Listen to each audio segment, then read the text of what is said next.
Incluso vamos a ver cosas que ya sabemos, cosas que ya hemos visto en el pasado, pero que en este salmo nos va a ayudar otra vez a retomar. No olvidemos que la lectura de los salmos es una lectura poética y puede ser que en la narrativa, en la manera como se están narrando ciertos hechos históricos de Israel, pues vaya un poquito como que desfasado, pero es una forma poética. Entonces, vamos a entrar aquí en materia y ya estamos a punto de terminar el libro 4. Recordemos que los salmos están divididos en 5 libros. Ya nada más nos falta un salmo más, el Salmo 106, si Dios permite la próxima semana, si el Señor así lo dispone. Estudiamos el 106 y ya nada más vamos por el último libro, el 5, que es del Salmo 107 al 150. Así es que miren, hermanos, gracias a Dios le hemos avanzado, hemos estado estudiando de veras cosas muy especiales de la palabra del Señor y especialmente en este libro de los Salmos. Bueno, el título del mensaje o el título relacionado con el Salmo 105 es Canto al gran Dios de Israel.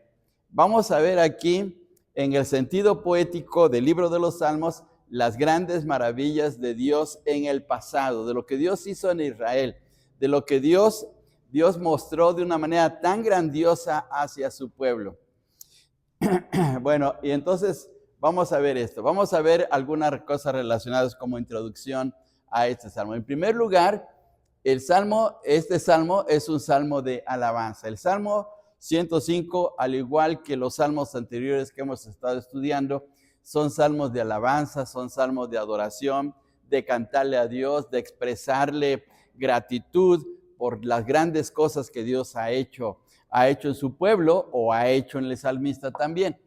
Y es un salmo histórico porque nos va a referir a hechos grandiosos que Dios hizo con su pueblo en el pasado. Entonces, y es semejante el Salmo 105 al 78, al 106 y 136, que también son históricos. Que en este salmo resalta el pacto de Dios con Israel. Este es el punto principal. Dios hizo un pacto con su pueblo y cosa muy especial porque ese pacto sigue vigente. Ese pacto que Dios hizo con su pueblo y lo hizo a través de Abraham, ese pacto sigue vigente, ese no ha cambiado, ¿sí? Y el Salmo 105 muestra la fidelidad de Dios a su pueblo y el cumplimiento de su pacto con Abraham y describe poéticamente 3 grandes episodios de la historia de Israel. El primer episodio es el pacto de Dios con Abraham y sus descendientes. Primero narra, vuelvo a repetir, narra en forma poética el pacto que Dios hizo con Abraham y luego lo ratificó con Isaac y con Jacob. 2, la formación de la nación en Egipto, la formación de Israel en Egipto. El hecho de que Israel haya pasado tanto tiempo, en el sentido histórico, 430 años, eso le dio la formación a Israel como una nación. Recordemos que 70 personas entraron a Egipto. Jacob con sus hijos y con sus nietos entraron a la tierra de Gosén, ahí se quedaron, pasaron 430 años y se formó la nación de Israel. 3, la experiencia de Israel en el desierto. Así es que esos 3 eventos se van a ver en este salmo. Número 1, el pacto de Dios con Abraham. Número 2, la formación de Israel en Egipto. Y número 3, el Israel en el desierto. El pasaje del Salmo 105, del 1 al 15, es semejante, cosa muy especial, porque este salmo está relacionado con lo que ocurrió en un evento especial en Primera de Crónicas 16, del 8 al 22. Y por lo tanto es un salmo de David. Por favor, les quiero pedir que vayamos a Primera de Crónicas capítulo 16. Primera de Crónicas capítulo 16 para que veamos este asunto. Fíjense bien, hermanos. Primera de Crónicas capítulo 16. Ahora, Por favor, veamos el versículo 7, antes del 8. ¿Sí? Versículo 7 dice, entonces en aquel día David comenzó a clamar a Jehová por mano de Asaf y de sus hermanos, y ahí viene lo que estaba cantando David en ese día. Ahora, ¿qué estaba pasando ese día? Vamos al versículo 1 del capítulo 16, versículo 1. Dice de la siguiente manera, así trajeron el arca de Dios y la pusieron en medio de la tienda que David había levantado para ella y ofrecieron holocaustos y sacrificios de paz delante de Dios. Ocurrió que David llevó el arca, ahora sí, de la manera correcta, lleva el arca a la ciudad de Jerusalén y mandó hacerle David una tienda para colocar ahí el arca. La primera vez que había intentado David llevar el arca, no olvidemos que ocurrió la muerte de un levita que se llamaba Usa por haber tocado el arca. Entonces David tuvo que dejar el arca y ya no le llevó a la ciudad de Jerusalén porque le entró mucho temor por la muerte de este hombre, de este levita. Pero ahora sí, ya ocurre que lleva el arca hasta la ciudad de Jerusalén. Bueno, vamos a ver aquí adelante. Vamos a ver que hay cuatro cosas que nos menciona este salmo. 4 cosas.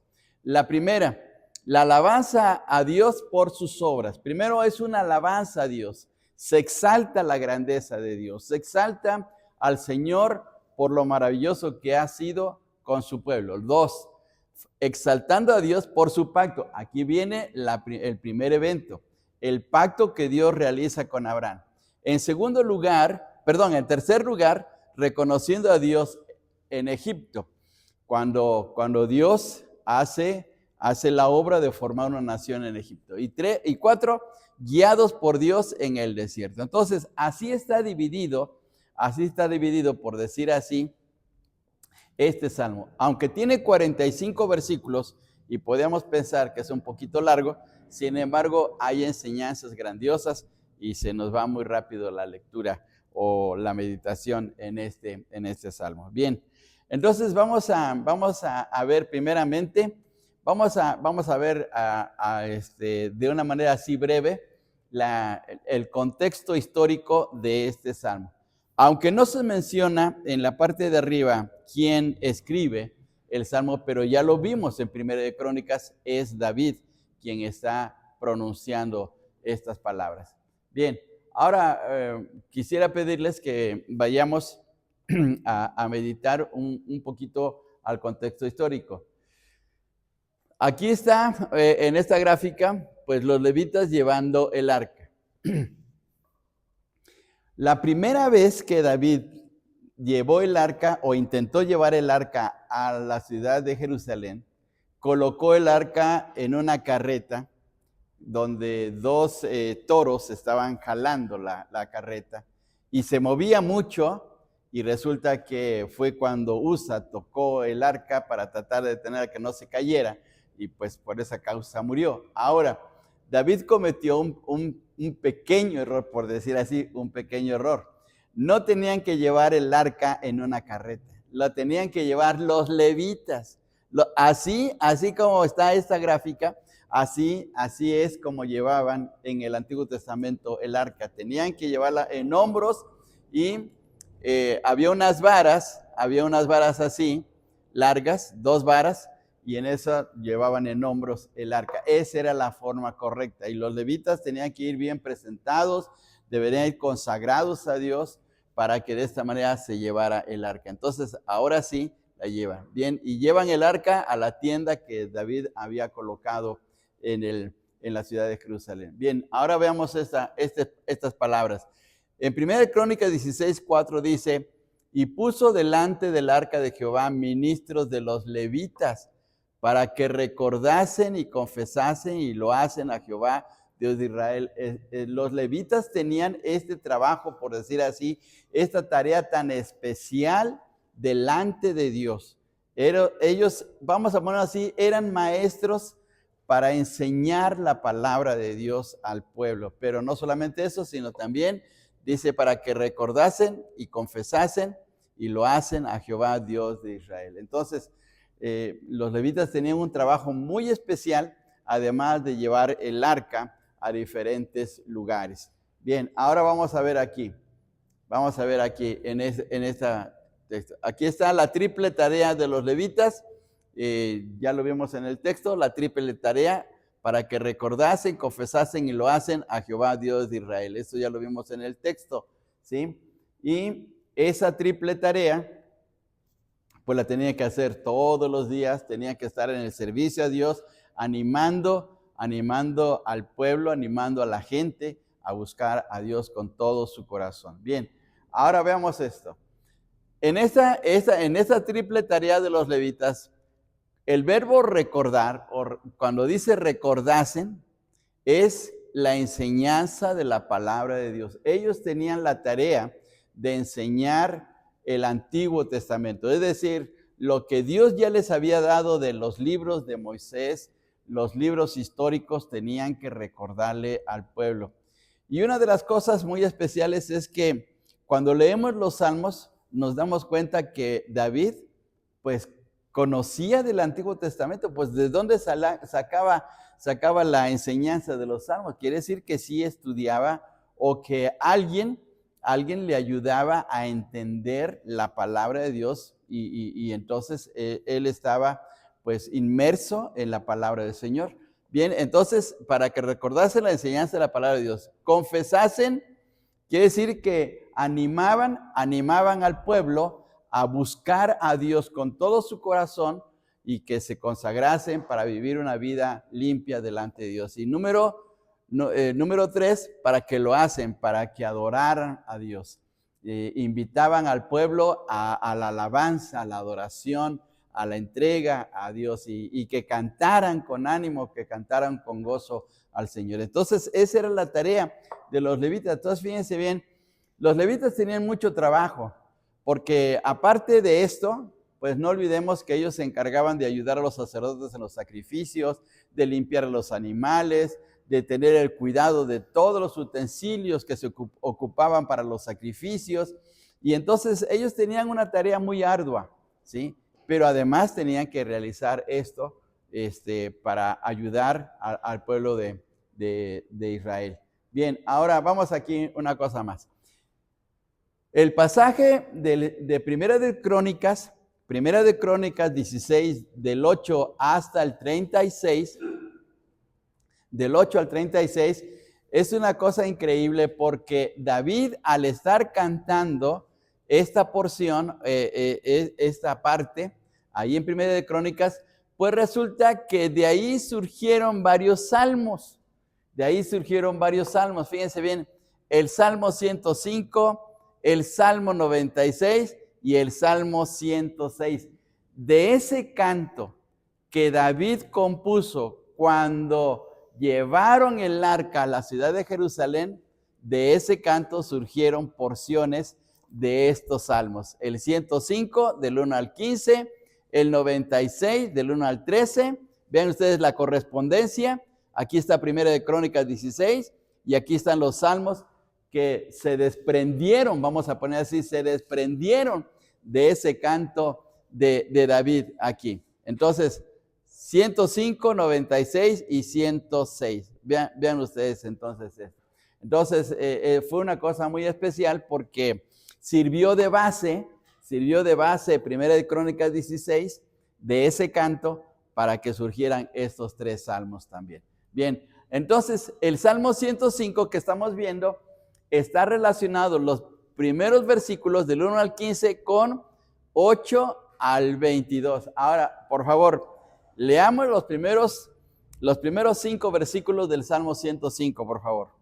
Salmo 105, primeros 5 versículos, todos juntos. Dice, alabad a Jehová, invocad su nombre, dad a conocer sus obras en los pueblos, cantadle salmos, hablad de todas sus maravillas, gloriaos en su santo nombre, alégrese el corazón de los que buscan a Jehová, buscad a Jehová y su poder, buscad siempre su rostro, acordaos de las maravillas que él ha hecho de sus prodigios y de los juicios de su boca. Ahora vamos a pasarnos a Primera de Crónicas 16, y vamos a leer a partir del versículo 8 en adelante. Vamos a leer 5 versículos también, pero a partir del versículo 8.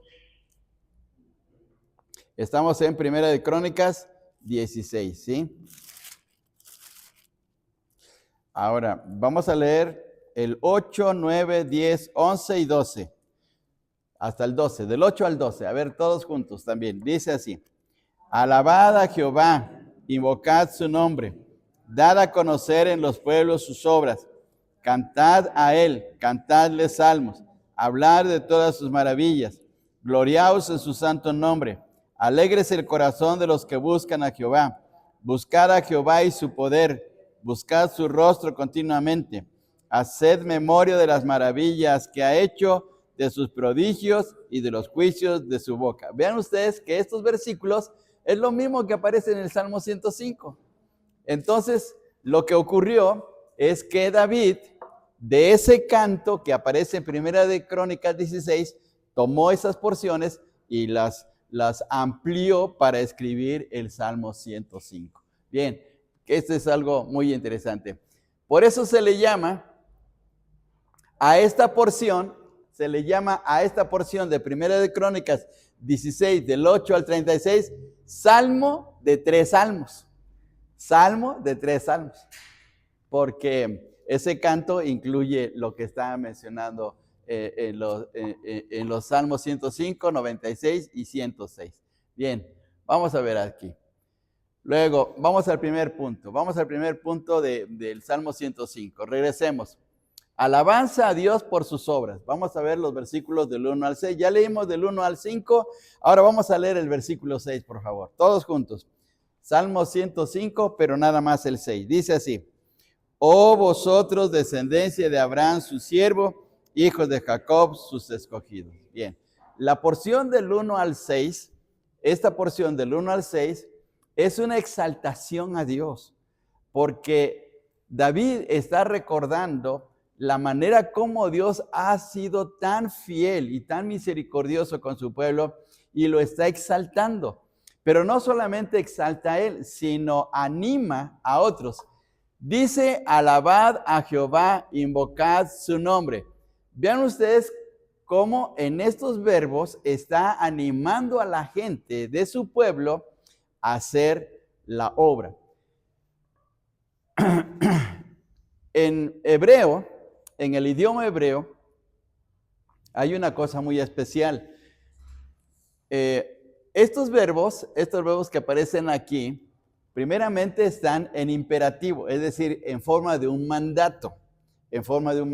Sin embargo, estos verbos en el idioma hebreo están indicando que alguien está animando a alguien o está obligando a otra persona para que realice una acción.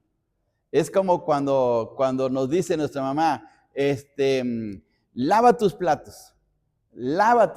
Es decir, nos está dando una orden imperativa, pero está haciendo que nosotros hagamos la acción. No mamá, sino nosotros. Y lo mismo David está animando a su pueblo a que ellos realicen la acción de alabar, de invocar, de buscar a Dios. Esa es una forma muy especial en el idioma hebreo. Ahora, veamos aquí los verbos: alabad, invocad, dad a conocer, cantadle, hablad. Todos son de mandatos, son lo que se conoce en el sentido gramatical imperativos, porque están indicando una orden, ¿sí? Bien, ahora veamos esto. ¿Cómo debemos de alabar a Dios? Pues aquí es donde David otra vez vuelve a recalcar. A través de diferentes salmos, David está animando a su pueblo a que haga la obra de Dios, a que se anime a exaltar a Dios. Y aquí utiliza 9 verbos. Fíjense bien. Yo creo que David, hermanos, era tan sabio. Claro, la sabiduría provenía de Dios. Era tan sabio que aquí utiliza hasta 9 verbos para poder llevar a cabo la exaltación hacia Dios. 9 verbos imperativos en el Salmo 105. ¿Cuáles son? Pues vamos a ver, ahí están. Ahí están los 9 verbos. Es alabad, invocad, dad a conocer, cantadle, hablad, gloriaos, alégrese, buscad, acordaos. Todo eso está diciendo en estos 6 versículos. O sea, qué tan sabio, qué tan inteligente, qué buen escritor era David, obviamente inspirado por Dios, para poder plasmar en estos 6 versículos, pues el deseo de que Dios sea exaltado a través de estos 9 verbos. Otra vez, es alabad, invocad, dad a conocer, cantadle, hablad, gloriaos, alégrese, buscad, acordaos. Fíjense bien de qué manera, cómo está animando David a su pueblo para que ponga a Dios en primer lugar, que lo exalte, que reconozca la grandeza de Dios. Entonces, y eso solamente lo hace en 6 versículos. Entonces, miren qué cosa tan especial. Entonces, la pregunta que está aquí, ¿cómo debemos de alabar a Dios? Pues aquí está. Pues alabar a Dios primeramente pues en el canto, invocad, dad a conocer, cantadle, hablad de Él, gloriaos en el Señor, alegrándose en Él, buscándole, acordándonos de Él. Entonces, ¿qué expresiones tan especiales o qué verbos tan especiales está utilizando David para poder poner a Dios en primer lugar? David era un hombre tan deseoso de buscar a Dios, de amar a Dios, que lo expresa de esa manera. Pero no quiere quedarse solo, no lo está haciendo solo, sino quiere que juntos con su pueblo, en una comunión espiritual, exalten al Señor. Bien, vamos a una cosa más. Ahora, ¿por qué debemos de alabar a Dios? Entonces, primera pregunta, ¿cómo? Y utiliza David 9 verbos. Ahora, ¿cómo debemos de alabar a Dios? Pero mejor dicho, ¿por qué debemos de alabar a Dios?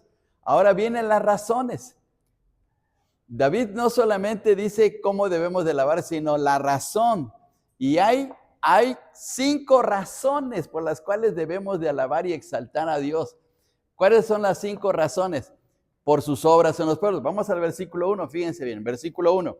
Dice, alabad a Jehová, invocad su nombre, dad a conocer sus obras en los pueblos. ¿Dios ha hecho obras grandiosas en los pueblos? Claro que sí. Dios ha hecho maravillas en la gente. Entonces, pues hay que exaltar a Dios precisamente por esas obras. Luego en el punto número 2, por sus maravillas, dice en el versículo 2. Versículo 2 dice, cantadle salmos, hablad de todas sus maravillas. Y ahorita vamos a ver unas maravillas que Dios hizo en Egipto, ahí más adelante en el Salmo. Entonces, por eso se debe exaltar. Número 3, por su santo nombre. ¿Qué significa que debemos de exaltar su santo nombre? De reconocer que Dios es tan maravilloso con nosotros, porque ha extendido su fidelidad, porque ha extendido su misericordia, porque Dios ha hecho cosas buenas a nuestro favor. Entonces su nombre es un nombre glorioso porque tiene una atención especial por cada uno de aquellos que le temen y le buscan, ¿sí? 4, por sus prodigios, por las cosas asombrosas. La palabra maravillas quiere decir aquellas cosas que son asombrosas, que nos dejan, por decir así, con los ojos cuadrados, que decimos, ¿cómo es que Dios ha hecho esto? Pero los prodigios implican o indican el poder que Dios ha utilizado, el tremendo poder, ¿sí? Cuando entra un huracán o cuando entra un ciclón o un tsunami, ahí vemos un poder grande y podemos decir así, ese es un prodigio. Entonces, cuando se habla del poder de Dios, se habla de los prodigios. Y número 5, por los juicios de su boca, es decir, porque Dios ha establecido juicios en las naciones. Por ejemplo, Dios hizo el juicio del diluvio, Dios hizo el juicio contra Sodoma y Gomorra, Dios hizo juicio contra los de la Torre de Babel, y a través de la historia Dios ha hecho juicios. Y claro, el juicio final va a ser otra cosa, pero a través de la historia, Dios ha hecho juicios, aún contra su propio pueblo.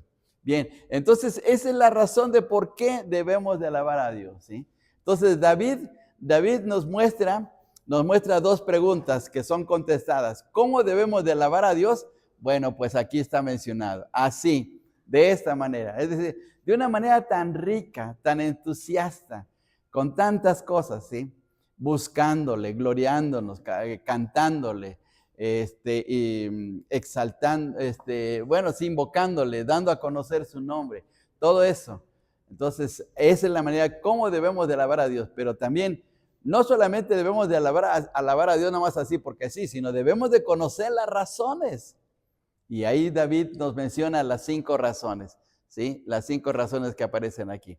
Bien, vamos aquí adelante. Ahora, punto número 2. Ahora viene esta situación, exaltando a Dios por su pacto. ¿Cuál es el primer gran evento que menciona David en este salmo? El primer gran evento es el pacto que Dios hace con su pueblo. Y lo hace primeramente mostrando, o mejor dicho, lo menciona David, mostrando lo que Dios hizo con Abraham. Con Abraham. Veamos estos versículos del 7 al 8. Dice, Él es Jehová nuestro Dios. En toda la tierra están sus juicios. Se acordó para siempre de su pacto, de la palabra que mandó para 1000 generaciones. Es decir, Dios hizo un pacto muy especial. Y ese pacto lo hizo con Abraham. Por favor, vayamos al versículo 9. El versículo 9, aquí en nuestras Biblias, en el Salmo 105. Dice así, la cual concertó, ¿con quién?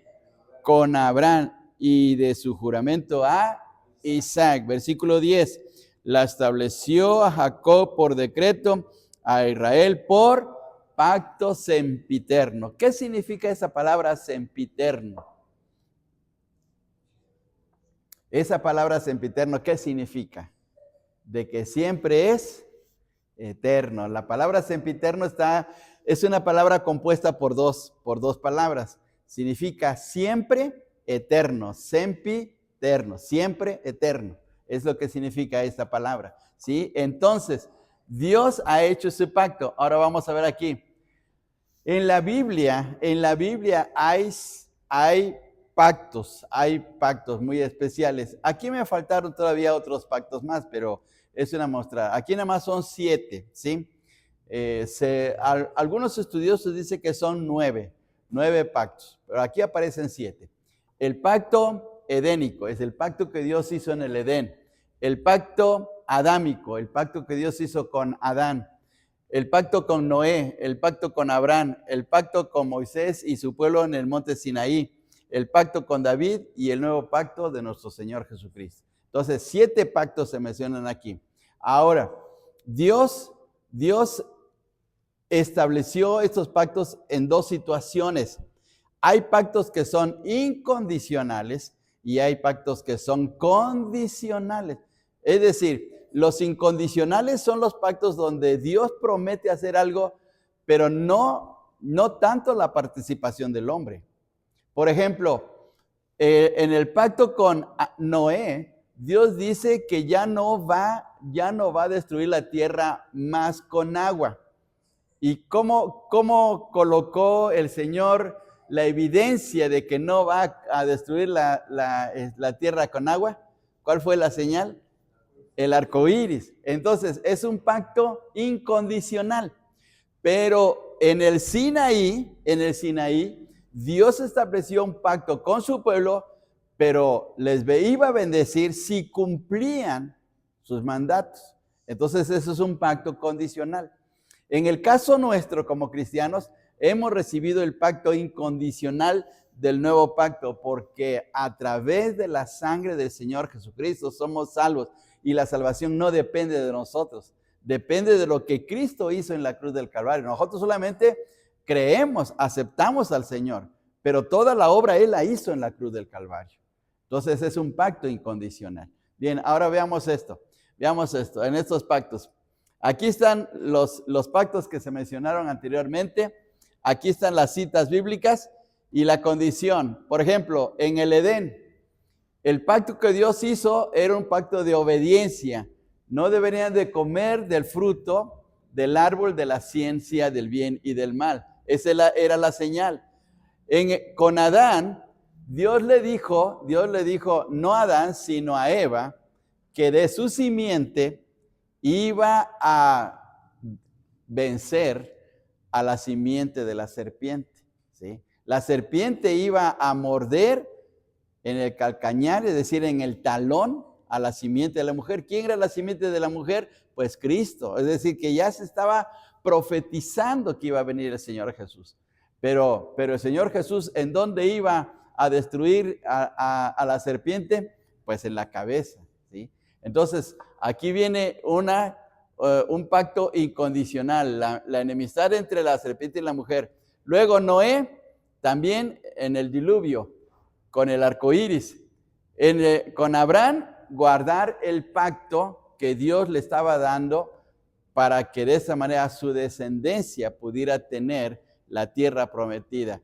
Y Dios estaba mostrando ese pacto incondicional, pero tenían que llevar a cabo la circuncisión, ¿sí? La circuncisión era la forma visible de ese pacto.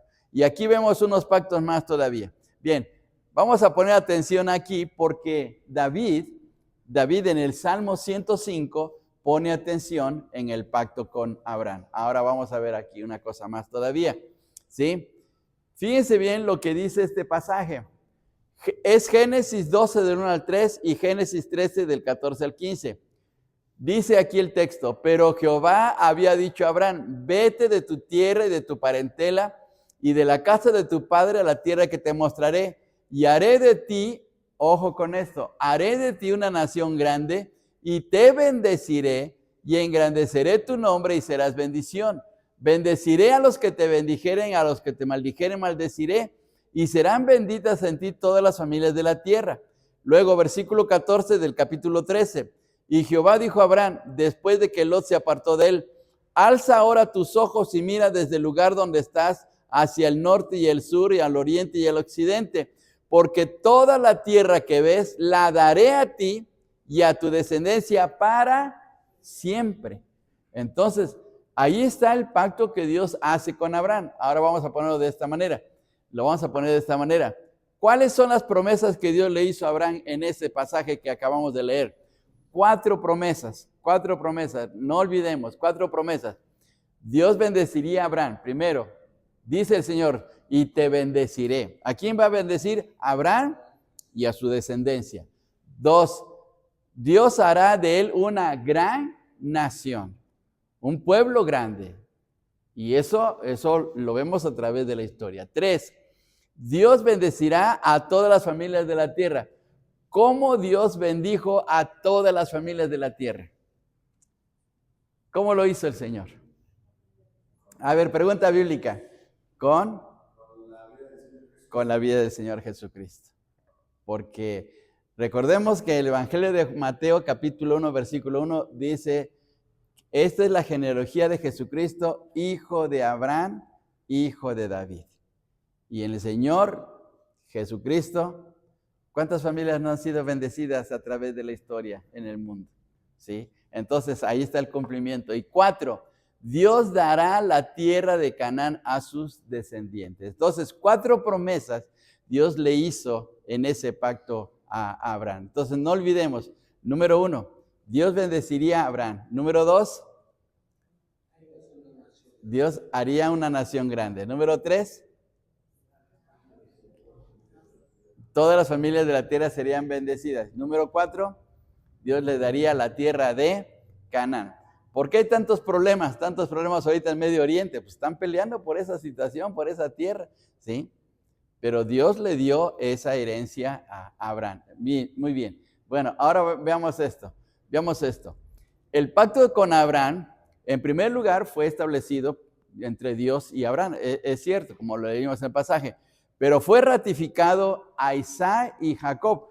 Dice en el versículo, fíjense bien, en el versículo 9 y 10 de este salmo, dice, la cual concertó con Abraham y de su juramento a Isaac y la estableció a Jacob por decreto. Entonces, Isaac y Jacob también escucharon la voz de Dios, y lo podemos leer en el libro de Génesis, cómo Dios les estaba ratificando el pacto con Abraham. Y qué bendición porque ese pacto llega a cumplirse más adelante. Bien, ahora, cumplido y protegido por Dios ese pacto. Los versículos del 11 al 15. ¿Qué ocurre? Versículos del 11 al 15.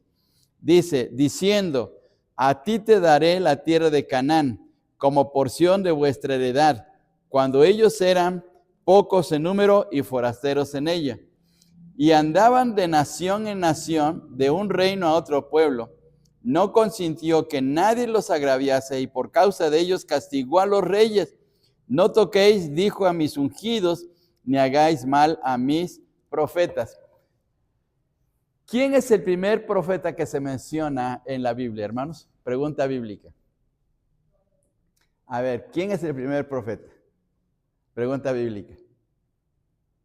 Elías, Eliseo, Habacuc, Sofonías, Ageo, Isaías, Jeremías, Elías, Eliseo. ¿Quién es el primer profeta que se menciona en la Biblia, hermanos? No, no. ¿Perdón? No, ninguno de los dos tampoco. No. El primer profeta mencionado es Abraham. Es Abraham, ¿sí? Por eso dice aquí el texto, fíjense bien, dice el texto, versículo 15, no toquéis, dijo, a mis ungidos, ni hagáis mal a mis profetas. El primer profeta es Abraham. Y Dios lo considera así. Y y Dios estaba cuidando a Abraham, a Isaac y a Jacob, porque de ellos iba a ser esa nación como lo había prometido en su pacto. Bien, ahora vamos a ver aquí. Número 3, reconociendo a Dios en Egipto. Dios hace primero el pacto con Abraham y va pasando a Isaac, Jacob y luego a sus hijos.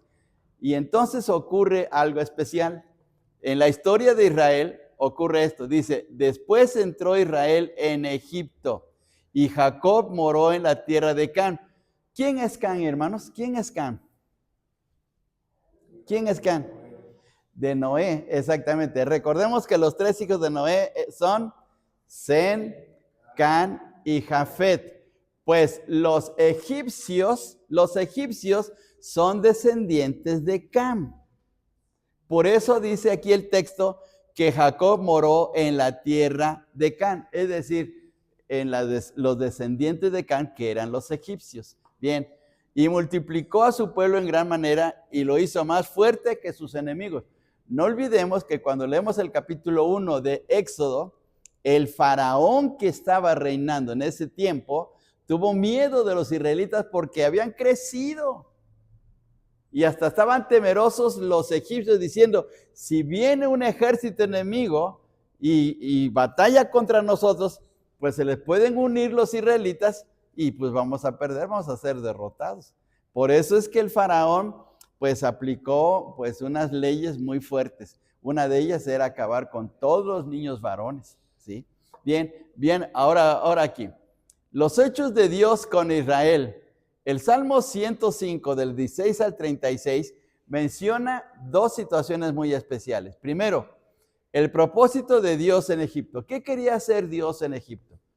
Pues miren una cosa muy especial. Ya lo vimos, hacer la nación. Pero ¿cómo se propuso hacer una nación tan grande Dios? Dios le dijo a Abraham, voy a hacer de ti una nación grande. ¿Pero cómo? Tal vez podía pensar que siguieran creciendo y desarrollándose las familias de Abraham, sus descendientes, sus nietos, sus bisnietos, etc. Pero Dios hizo algo muy especial.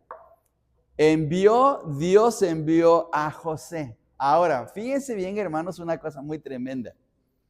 Casi siempre pensamos que José se fue a Egipto por la envidia de sus hermanos.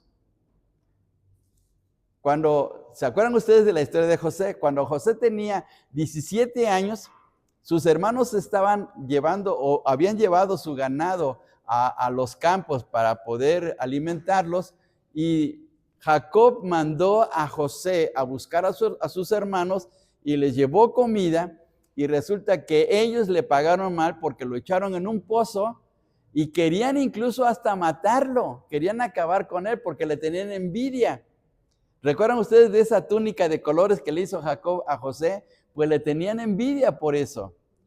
Y resulta que, pues, Rubén salvó a José de que lo mataran, pero pues concertaron mejor en venderlo.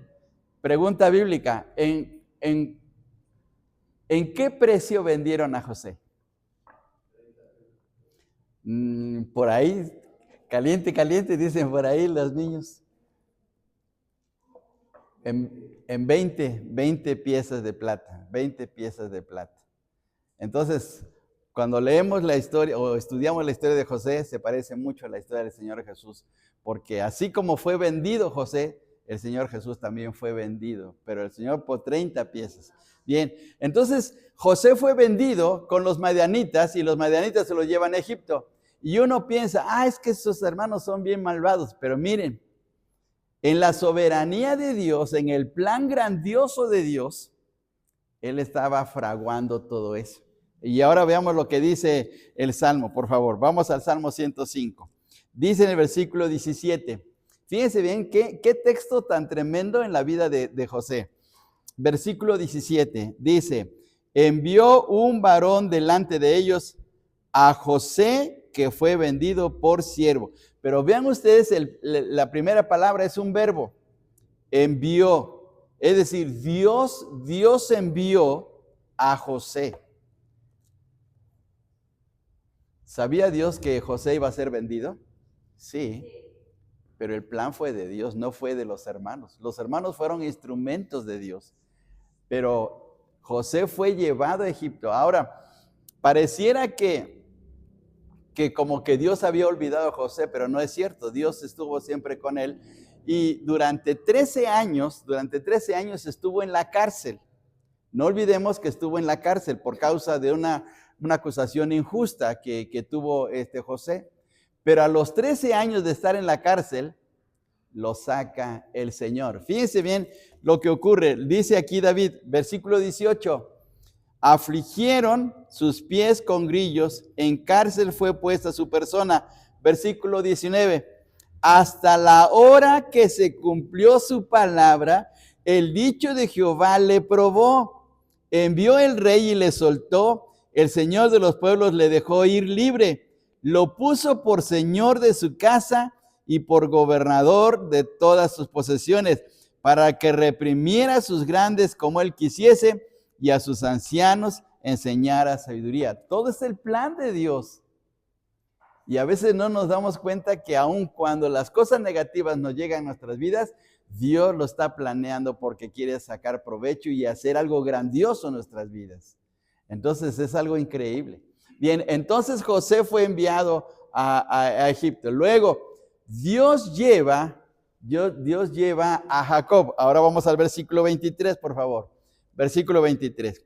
Después entró Israel en Egipto y Jacob moró en la tierra de Canaán. Entonces Dios lleva a Jacob con todos sus hijos, los lleva a la tierra de Egipto.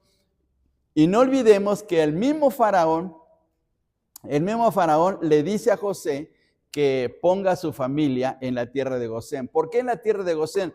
Porque Jacob y sus hijos eran ganaderos y los mejores pastos estaban en la tierra de Gosén. La tierra de Gosén es donde está el delta del río Nilo y por eso hay mucho pasto. Entonces, por eso es que el faraón envía a Jacob ahí. Y ahí viviendo ya Jacob con todos sus hijos, se desarrolla toda la familia, pasan 430 años y se forma la nación de Israel, ¿sí? Dios formó a Israel, versículo 24. ¿Qué dice el versículo 24? A ver todos juntos. Y multiplicó su pueblo en gran manera y lo hizo más fuerte que sus enemigos, más que los mismos israelitas, lo hizo más fuerte, formó a su pueblo. Miren qué cosa tan tremenda. Veamos esto. Los hechos de Dios con Israel, Salmo 105, 16 a 38. Ahora, las maravillas de Dios en Egipto.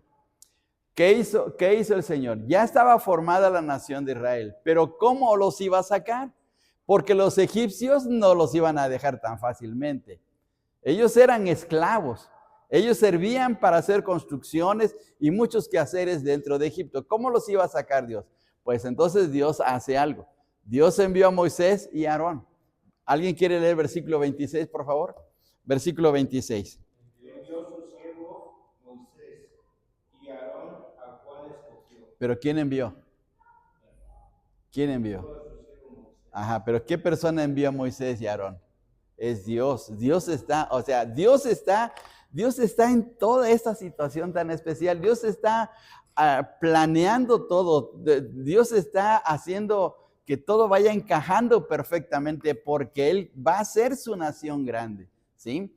Bien, luego hace grandes maravillas, versículos 27 al 36. Fíjense bien, versículos de 27 al 36. Alguien que nos lea, por favor.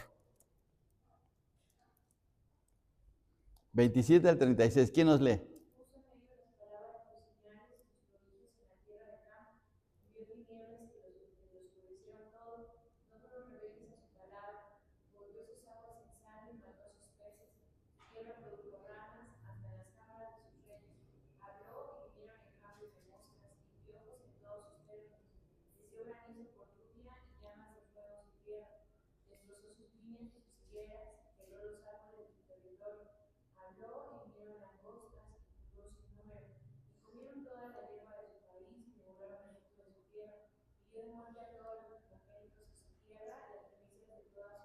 Muy bien, gracias, Tere.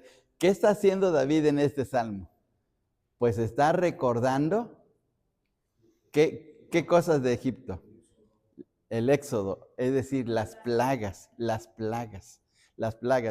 cosas grandiosas, los prodigios, las maravillas de Dios en Egipto, ¿sí?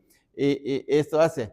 Y luego, los versículos 37 al 38, Dios saca, después de la muerte de los primogénitos, Dios sacó a su pueblo de Egipto. ¿Pero cómo lo sacó? Fíjense bien en versículo 37. Dice, lo sacó con plata y oro y no hubo en sus tribus enfermo.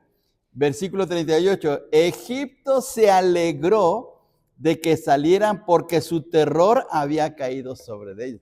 Es decir, llegó al punto, después de las 10 plagas, llegó al punto de que los egipcios dijeron, no, mejor ya váyanse.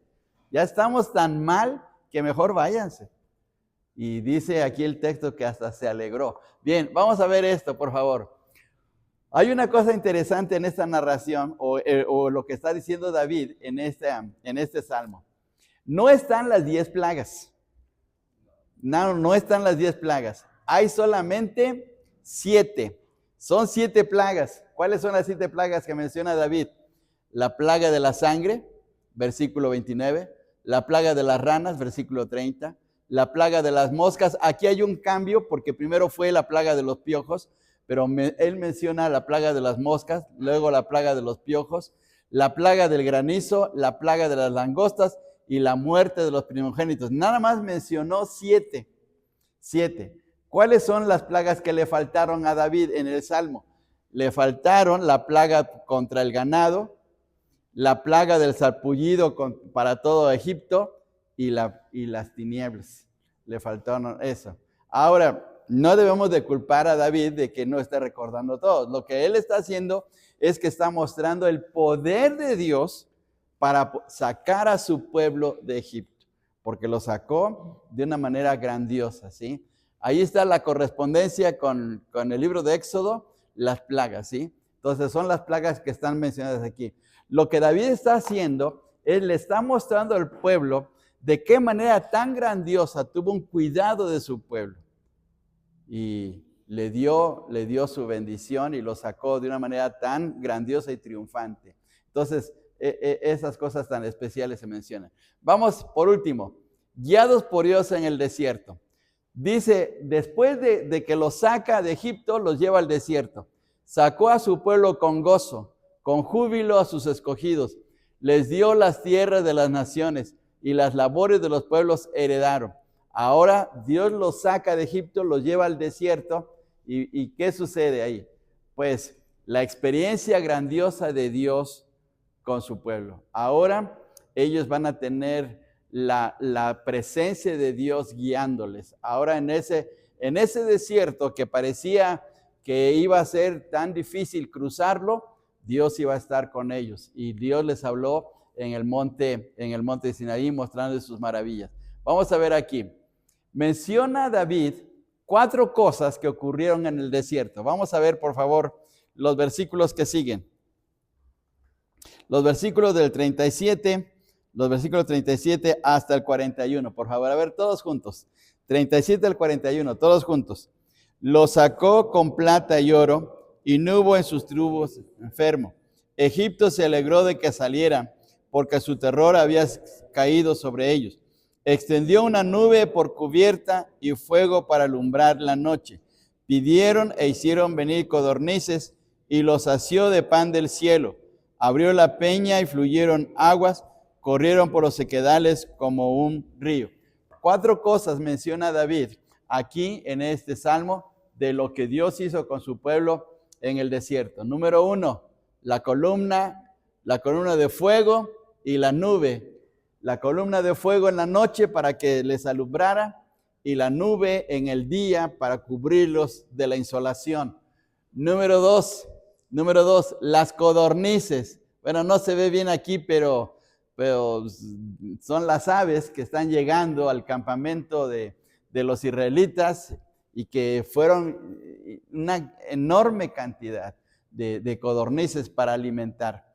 Se dice que cuando Israel estaba en Egipto, aproximadamente eran 2 millones de personas. Imagínense, 2 millones de personas. ¿Cuántos codornices debieron ser para alimentar a todos los 2 millones? Y una cosa increíble. Increíble para alimentar a todos los israelitas. Que una codorniz es como los pichones, por decir así, o las palomas, ¿sí? Son aves pequeñas, no son tan grandes. Entonces, un hombre normal podía comerse 2 o 3. Entonces, ¿cuántos aves no llegaron? Fue una cosa prodigiosa. Luego, el maná que les dio el Señor para alimentarlos durante todos los días de la semana. Recordemos que el día viernes tenían que recoger doble porción para descansar el día sábado. Entonces, alimentar a 2 millones de personas todos los días, pues qué cosa tan increíble. Y luego el agua que salía de la roca. Debió ser abundante el agua. Imagínense cuánta agua para poder mitigar la sed de esos 2 millones de personas. Entonces fue una cosa increíble y prodigiosa. ¿Y lo hizo solamente por un día el Señor? No, pues durante los 40 años de vagar en el desierto, Dios tuvo que alimentarlos y darles el agua todos los días. Miren qué cosa tan increíble. Entonces, es una cosa tan especial. Por eso es que David está expresando su agradecimiento y su admiración por el poder tan grandioso de Dios y su fidelidad hacia su pueblo, ¿sí? Bien, ahora vamos aquí. Dice el penúltimo versículo, ya vamos a terminar, versículo 44. Y les dio las tierras de las naciones y las labores de los pueblos heredaron cuando entraron a la tierra de Canaán. Esta es una fotografía del río Jordán. Así es el río Jordán, ¿sí? En tiempo en que va el agua, hay tiempo de sequía, sí, pero cuando va fluyendo bien el agua del río Jordán viene de la parte norte de unos montes, de un monte que se llama el Monte Hermón, que pues tiene nieve y resulta que desde ahí viene el agua que va por el río Jordán, y el río Jordán desemboca en el Mar Muerto. Entonces, desde la parte norte del Monte Hermón hasta el Mar Muerto, ahí va el río Jordán. Y toda esa agua, pues ha sido especial para Israel, ¿sí? Bien, entonces ahí está esa fotografía. Y termina ahora, ¿cuál es la razón? ¿Cuál es la razón final de todo esto que está mencionando David? La razón final es que su pueblo, y ahí está el objetivo de Dios con Israel, su pueblo debería de guardar los estatutos y mandamientos de Dios para que le fuera bien. Si Israel cumplía los mandatos de Dios y vivía acorde a la voluntad del Señor, le iba a ir bien. La triste historia es que Israel muchas veces se desvió, cayeron en idolatría, le fallaron a Dios, vivieron siempre en situaciones muy críticas, pero Dios deseaba que les fuera bien. Y por eso les dio sus mandamientos para que pues, realizaran su vida de la manera correcta y pudieran ver las bendiciones de Dios. ¿Sí? Termina el Salmo con una palabra muy especial. La palabra que se nos ha vuelto muy popular, la palabra aleluya. La palabra aleluya está formada por dos palabras hebreas. Alelu, alelu y luego ya. Alelu es un verbo. Alelu significa alabad. Y ya, como aparece aquí, parece minúscula, es Dios. Dios, ya es Dios. A veces en los salmos aparece ja, J-A con una H, ja, se pronuncia ya. Y significa, a la palabra aleluya significa alabad a Dios. Alabad a Dios. Ese es el significado de esa palabra hebrea. ¿Sí? Bien, y ahora, Dios hizo grandes maravillas con su pueblo, pero ¿qué ha hecho con nosotros? Con nosotros ha hecho algo mucho más grandioso.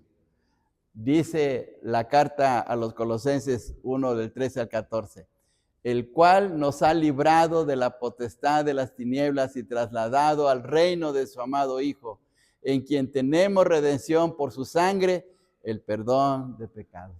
¿De dónde nos llevó el Señor?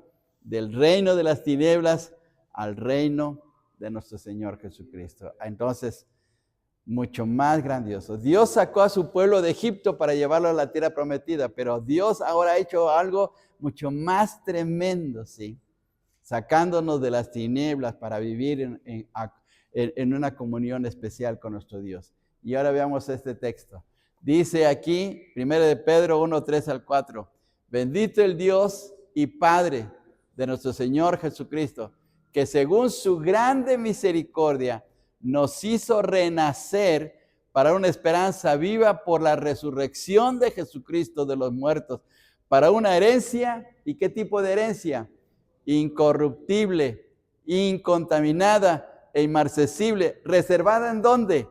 En los cielos para nosotros. Israel recibió una tierra, nosotros recibimos el cielo. Nosotros hemos recibido el cielo como herencia. Así es que el cristiano cuando muere va al cielo. Sí, ahí lo está diciendo el texto.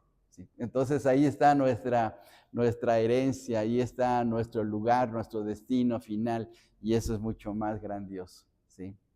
Mientras que Israel recibió promesas en su vida terrenal, la tierra y bendiciones, nosotros hemos sido receptores de bendiciones mucho más grandiosas, trascendentes y eternas por medio de Cristo. ¡Qué bendición!